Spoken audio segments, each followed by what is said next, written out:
If you're doing these things in your consulting business, you may be losing millions. Hello and welcome to your Consulting Business Podcast. My name's Russell Pearson and this is episode number 47. As a quick aside, I noticed that I actually said it was episode 47 last week. It wasn't, it was 46. Now back to the episode. Today I'm going to talk about lead generation, but not just lead generation. What do you do after you generate leads and what not to do so that you don't end up losing millions and millions of dollars on the way through your consulting career. Now, why am I bringing this up? Well, because I see people treating leads like Shopkins. And for some of you, you might not understand what that means. If you do know what a Shopkin is, type it into the comments below. I'd love to see where people are coming into internationally and in your world, do you know what a Shopkin is? Well, we're going to talk about that in just a moment. But before you do, I'd love you to subscribe, whether you are subscribing on the podcast through your listening ears or whether you're subscribing on YouTube through your watching face. I'd love you to click the subscribe button for more videos just like this for those who are looking to grow and accelerate their consulting practice and or business. So today I want to talk about lead generation, but not just the lead generation component, but what do you do with those leads, right? So there's the movie Glengarry Glen Ross, which is a fantastic movie. And if you haven't seen it, I recommend going and having a look. Now, there is a character in that movie played by Jack Lemmon, who is an amazing actor, but he's a struggling salesperson who's always wanting the good leads. He has to get the good leads. Can you give me the good leads? And they don't give him the good leads because he doesn't deserve the good leads. Because when they give this guy the leads, he ends up doing nothing with them. He doesn't follow up in the right way. He doesn't help close the deal. And so today I want to talk about how, number one, you can close the deal. But number two, what are the things that are getting in the way of that happening? Now, let's talk about Shopkins. What is a Shopkin? Well, here in Australia, and it may be other places around the world, let me know, I don't know for sure. There are these little rubber figurines that children want. And they're all in the shape of things you get at the shop. So one figurine is a carton with eyes and arms and legs. It's a carton of milk. Another one is a shopping trolley. Another one is a piece of fruit. Another one is a box of cereal. There's all these little Shopkins, these things that represent what you can get at a supermarket. And I think it's like the supermarket's attempt to be very much like McDonald's and actually have you thinking about shopping all the time. Anyway, kids love them. And it came to a Christmas time when my children were like, Dad, we want Shopkins. Get us Shopkins. We want all the Shopkins, just like Jack Lemmon. Give me the leads. Give me the good leads. And so we buy Shopkins for these children across Christmas. And there was probably 50 different Shopkins. And there are, just so you know, there are thousands of these different things. And the whole point is to collect them all. It's very much Pokemon-like. Anyway, the kids get these Shopkins and they start playing with them. And a month later, they come to me and they go, Dad, we want some Shopkins. And I said, I just got you Shopkins. You don't need any more Shopkins. They go, we haven't got any Shopkins. They're gone. I said, what do you mean they're gone? They don't get used up. We've lost them. They've disappeared. And so I take a big sigh and go and buy them more Shopkins. But for the next year, I find these little Shopkin, these little figurine toys under the couch, behind the cabinets, under the bookshelf. They're everywhere except where they should be, which is in the toy box, or where the children are playing with these things. And I've been in the world of sales training and sales management for enough years to know that salespeople treat leads very much like the Shopkins. They're like, give me the Shopkins, give me the leads. I want the leads now. I need the leads to be able to do my job. You get them the leads, and then they often mistreat the leads. Now, this is also, you might be saying, actually, I would never do this, but I am seeing consultants all around the world do exactly that.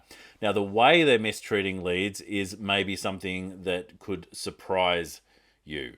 So an example, there is a client that I'm working with, and I had them do an exercise, which was a lead generation exercise, an incredibly good lead generation exercise, if I do say so myself. Anyway, they came back, they said, look, it wasn't really successful. There are only 2 people that were interested in what I've got. And I said, okay, so 2 people interested in what you've got, that's something. We can start from there. How many people responded, I said. And they said, 43. Hang on. So 43 people responded, but only 2 people were interested in what you had. No. 43 people were interested in what I've got, but only 2 of them asked me if I could help them. And so I explained to this individual that most of the time, the lead in front of you will not ask for your help, right? They're not even sure 100% how you can help them. They don't know you yet. And so it is your role as the consultant and advisor to take them through a series of steps so that it's a natural next step to ask them, would they like your help? And so there are things that get in the way of that happening. Number 1 is not even realizing that that's what you're trying to do.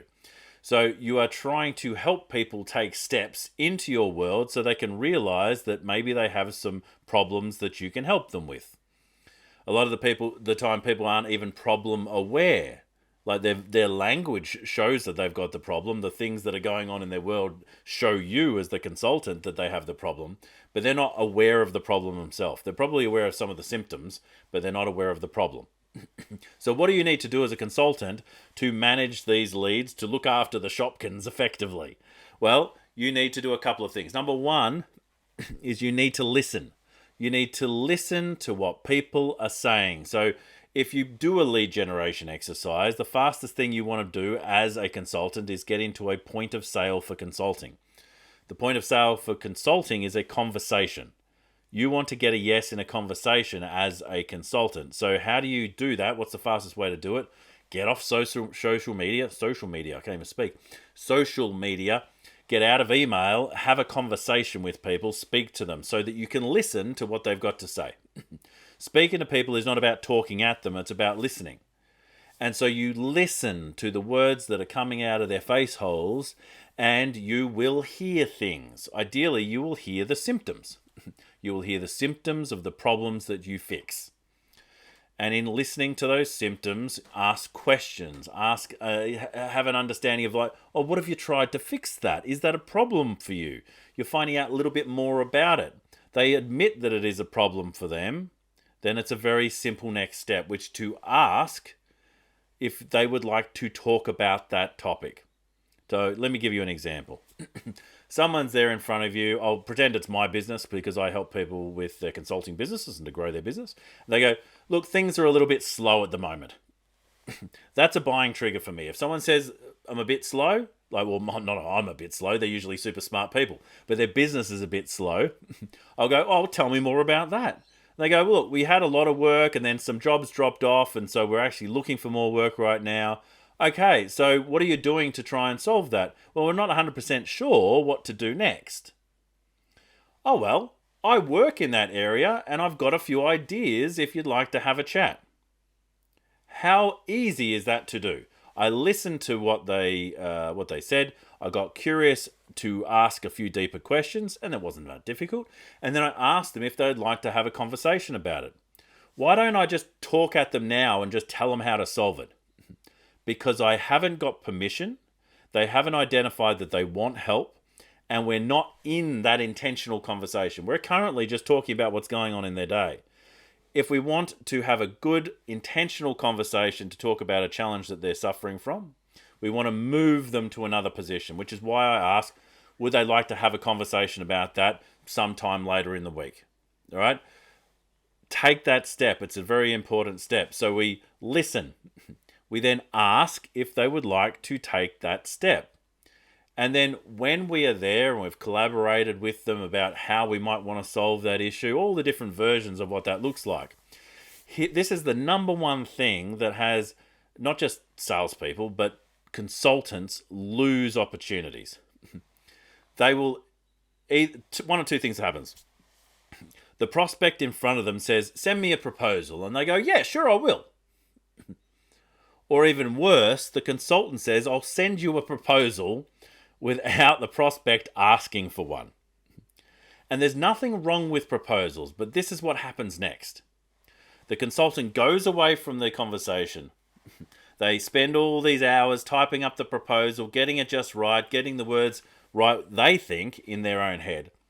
They then send it off to the prospect, and they never hear from the prospect again. A third of the time, people will ghost you. They disappear because something in what you wrote down was not what they expected. Something in there was something they weren't happy with. But they don't want to come back and tell you that because they've already just spent so much time with you. They feel a little embarrassed about it. So what that step is called in my world, is sending a lonely proposal. If you send a proposal without you, you can expect it to be terrorized. You can expect that people will do things to your proposal behind closed doors. It's a terrible situation, which means you want to chaperone your proposal.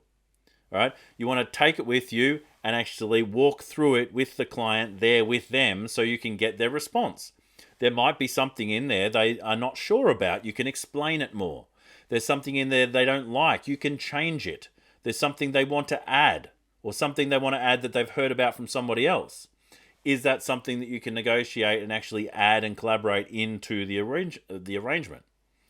So doing it with them takes care of all that. So number one, don't send a proposal at all unless you need to, because you've listened, you've asked them for the next steps, you've collaborated with them on what they want instead.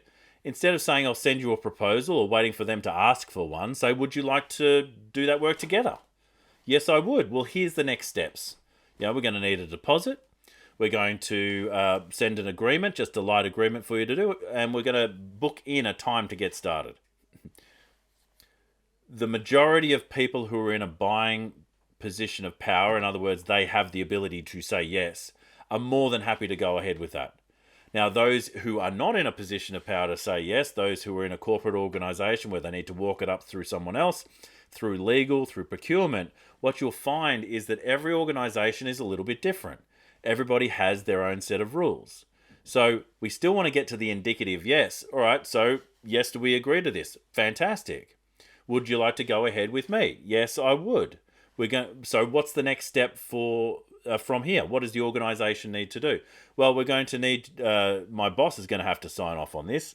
All right, fantastic. Is it possible that I can actually walk through the proposal with you and your boss together? All these things can be asked for, and surprisingly, no one does it. Well, the good and successful consultants definitely do. The idea is to have the inside track into any opportunity that you're getting. And if you can't close in the immediate, which in most cases you can, there is so much discretionary spend that is below a certain cost range that you can get into even in a large corporate organization. But if there are steps to go through, if you have someone who is on your side who can champion that proposal through those steps, you're in a much better position to actually get that final purchase order and the final yes. But none of that is going to happen if you do not listen to people and just tell them stuff. If you don't ask them to take next steps with you, and if you send lonely proposals expecting a yes or no response, then at the end of the day, you're going to find yourself in a situation where you have lost your shopkins. You are in need of leads because these precious leads that you've got have just dried up. Now, that individual I was telling you about, who had the two people who were interested in working with her, she had 43 people who were actually were interested in talking to her, though. I asked her to go back and speak to those individuals, and she did, and she turned it into 10 additional appointments, which obviously turned into more sales. And so it's not about you looking at the leads that come in and saying, well, this one's more likely to go ahead than this one. It's to make sure that they all go through a process that enables you to get the best opportunity out of every opportunity that crosses your desk. So hopefully that's been helpful for you. Hopefully every opportunity that comes to you now, you'll take that moment. How can I get into a conversation with this person? How do I listen to what they've got to say? Do I hear buying triggers? If I do, what are some deeper questions I can ask? when I'm there and they say those things that very clearly illustrate that they could use my help, let them know that you have a few ideas, because you do, because you're an expert in your field, and ask if they would like to have a conversation of that and take them to that next step. Find yourself in a situation where you are collaborating on a solution. Don't always think that productization is the right way forward. And in fact, if you want to really partner with your clients, allow them to bring some ideas to the table as far as like, what is the best way to solve this problem? Because it enables them to have some ownership. And if they have ownership of it, they're more likely to push it through in a corporate situation, or more likely to say yes to it because they designed it. And at the end of the day, don't send lonely proposals. Sometimes you don't even need to send a proposal. If you do need to send a proposal, ask what is a good date to actually walk them through it. That way you can do it with them. You can chaperone that proposal so that unspeakable things are not done to that proposal behind closed doors. If you're interested to know more of this, what are some more things that you can do as far as not only developing your leads, but how do you go through creating a sales process? How do you go through a lead generation process? How do you build your position in the market where you want to be known? Well, that's one of the things, or there are many of the things that we actually do in the Forge Business Program. Have you considered working with me and the team in the Forge Business Program? If you haven't, maybe this is a moment for you to think, well, is now the right time? Should I reach out to Russell and see if there's an opportunity? There may be. There are some spots opening up in September, so we could definitely talk about what that might look like. So feel free to reach out. Until then, subscribe, like the video, and let me know, did you know about Shopkins? Did you know about these things? Did you know they existed? Did you get them for your children, or did you buy them for yourself? Until next time, stay passionate. I'll catch you on the next one. Bye for now.